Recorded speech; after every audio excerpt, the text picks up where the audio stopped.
Do you agree with Isaiah, who played against Michael Jordan? When it's all said and done, LeBron James will be the GOAT? Hell no. I do not agree with Isaiah Thomas. And before I go a little bit further, I'd like to remind everybody how close Isaiah Thomas and I are. We've known each other for nearly 30 years. Errors matter. And what I find most egregious, most blasphemous about Isaiah Thomas's statement is that he ignores the era he was playing in, as far as I'm concerned. It was very physical. It was very volatile. It was an era made for the Kendrick Perkins of the world, for crying out loud. I'm talking about banging bodies, Jordan rules, people getting assaulted and only getting caught for a foul, having a foul called against the person that assaulted them, as opposed to today where you can get ejected for having bad breath. And LeBron James at 6'9", 260 pounds, is playing in the softest era we have ever seen in NBA basketball. The fact that Isaiah Thomas ignores that is beyond me. Floor is y'all's. Well, Stephen A., you said a lot and you took up majority of the time, but here it is. Let me tell you where you lied at. You forgot that LeBron James and I came in 2003. The league wasn't soft then. They still had Gary Payton. They still had Shaquille O'Neal. They still had Rasheed Wallace, Ben Wallace. They still had some rough riders. The league wasn't what it was back then, what it is today. So that's the first thing. Second thing, let's talk about LeBron James' story. Forget all the stats that I could throw out there that may take up majority of the show. Forget this segment. I'm not going to even address that. I'm going to address the word pressure.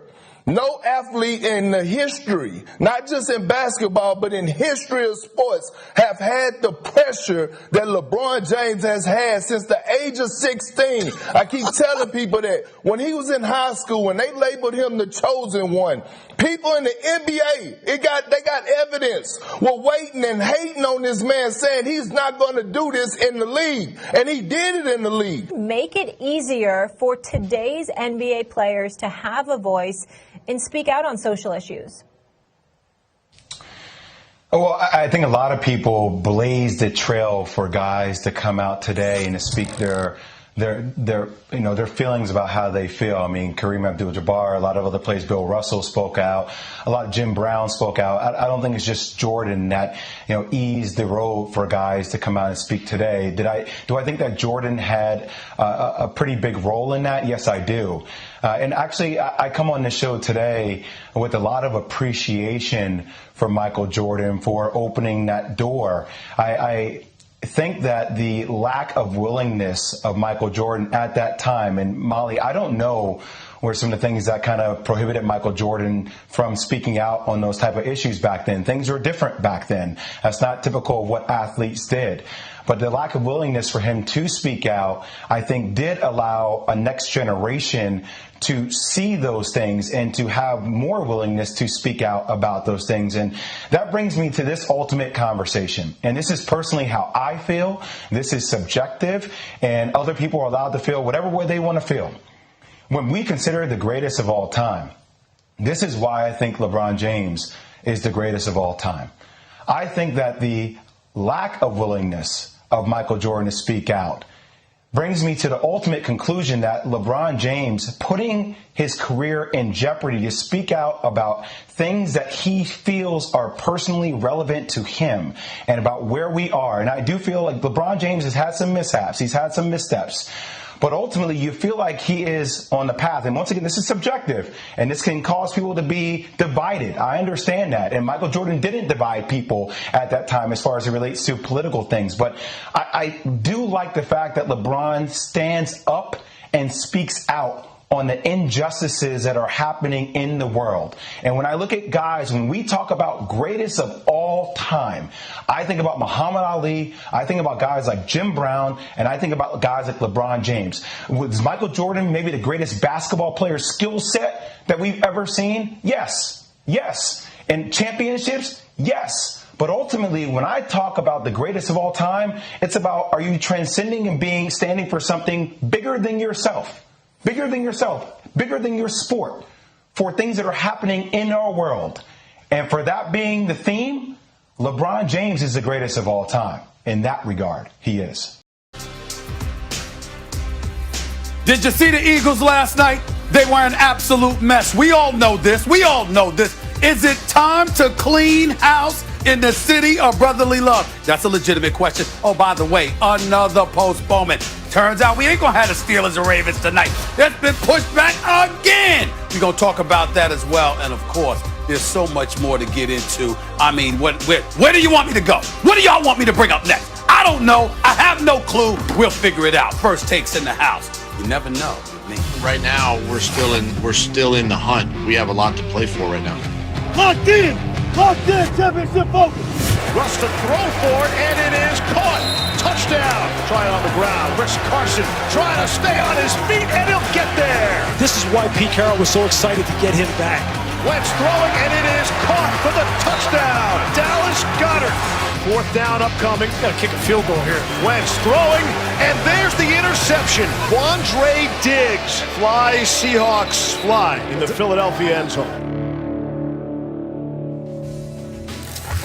Yeah, I wouldn't exactly call it fly, Eagles fly. What's going on, everybody? Welcome to First Take. Thank you so much for being with us. Stephen A. Smith, Max Kellerman, I'm Molly Karen Rose. Monday Night Football, we'll dive right into it. It's actually the Hawks that are soaring.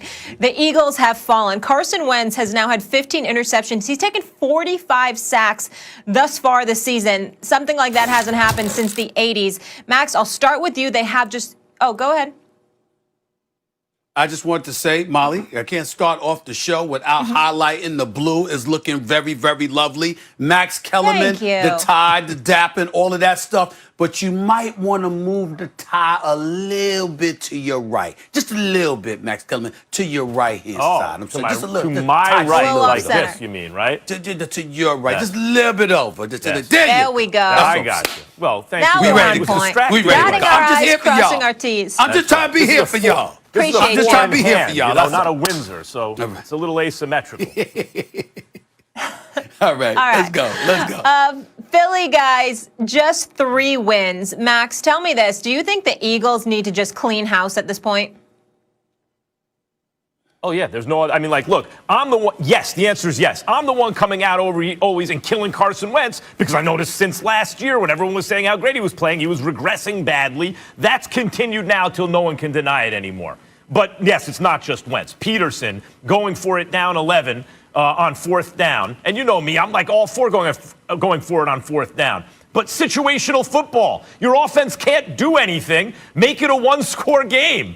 This is not rocket science. To me, that's Peterson saying, I don't want anything to do with this. Right? He has plausible deniability or whatever. I need to get away from this. Howie Roseman, I mean, a lot of people stupidly passed up on DK Metcalf, Molly, who you and many others were saying, what about this guy over here? You should. But Howie Roseman was one of them. Howie Roseman passed up on Jefferson to take Rager, who was said he runs a 1.240. Remember, you heard things like he runs a 4.340, but at the combine it was closer to 4.5 and couldn't get separation at all yesterday. No, and by the way, and then drafts Jalen Hurts in the 2nd round, who's clearly that's an indictment of Carson Wentz, but obviously Hurts isn't ready to do anything, or they'd have given him a more of a look so far. And by the way, Peterson, when he puts Hurts in, the offense is doing nothing. They have like 5 consecutive series with possessions with like they're 3 and out, they're 3 and out, they're 3 and out. They put Hurts in, there's a pre-snap penalty, and then he completes like a 6-yard pass. Immediately, Carson Wentz comes back in, right? So it's terrible Peterson, but I think it's almost intentional at this point. Peterson's like, I got to distance myself from this. He's a Super Bowl winning coach. He'll get another head coaching job. I think Roseman also, this stinks. The drafting Hurts doesn't make any sense under the circumstances. He keeps missing with the wide receivers, right, in terms of putting something together. And then obviously Carson Wentz. Guys, do I have to keep saying it? Do I have to keep saying it? The dude is the worst starting quarterback in the NFL right now. Stephen A., if you want to say, well, if Roseman and Peterson were doing better, he wouldn't be the worst, I agree with that. He'd be average, low average. The dude ain't getting paid average, low average. He has an immovable contract. Go ahead, find a taker for the contract. what have I been saying? Like earlier in the season, Time out. see if you can get Nick Foles for Carson Wentz. Not that Foles would do any better with this Eagles team, but at least you get out. Like Foles has a modest contract. Wentz is getting paid like a superstar. So at least you get out from under Wentz's contract, and the Bears will get a mobile quarterback who at least used to be able to pass the ball down the field. Out Wentz because was I have awful a again. question. Stephen A. Yes. You're confusing me. You're confusing me. Are you saying the coach needs to go, the GM needs to go, or everybody needs to go? I'm lost. What are you saying? I thought, well, the GM, the coach, and the quarterback is everybody. So I'm saying everybody. Yeah. I will just end by saying this and hand it to you. Carson Wentz was facing an historically bad defense last night, and he made them look like the '85 Bears. Right? They couldn't they had like negative 3 yards in their first 5. It was ridiculous. He can't do anything. He's shot. And I blame the enablers on the team and in the media who keep telling him how great he is when he keeps regressing. Why doesn't anyone tell him the truth? Carson Wentz, you stink. But there was greatness in there. But right now it's all messed up. You got to get better. Okay. Now, before I go into my soliloquy, let me ask you a question, Max Kellerman. Are you aware of how old Carson Wentz is? He's 28. 27. He's 28 years old. 28. Well, I'm sorry. They said 28. I'm sorry. If I'm wrong, I'm wrong. But it says right here he's 28 years old. What I'm asking you is this: at the age of 25, were we not saying that he was great, that he was on the verge of greatness? Yep, he was. Okay. So what I'm saying to you is where you and I part ways is that your criticisms are on point. But when we talk about cleaning house, that means everybody got to go. And I'm of the mindset that Peterson has to go, even though Peterson is a Super Bowl winning quarterback. And do you know why I believe Peterson has to go? For exactly the reason you said. He don't look like he wants to coach this guy. He doesn't look like he believes in this guy. Agreed. He doesn't look like he believes that this is the guy that he wants to ride with. But the Eagles are committed, to $59 million to this man over the next year or two? He ain't going anywhere. So the fact that Carson Wentz ain't going anywhere, because you're not going to get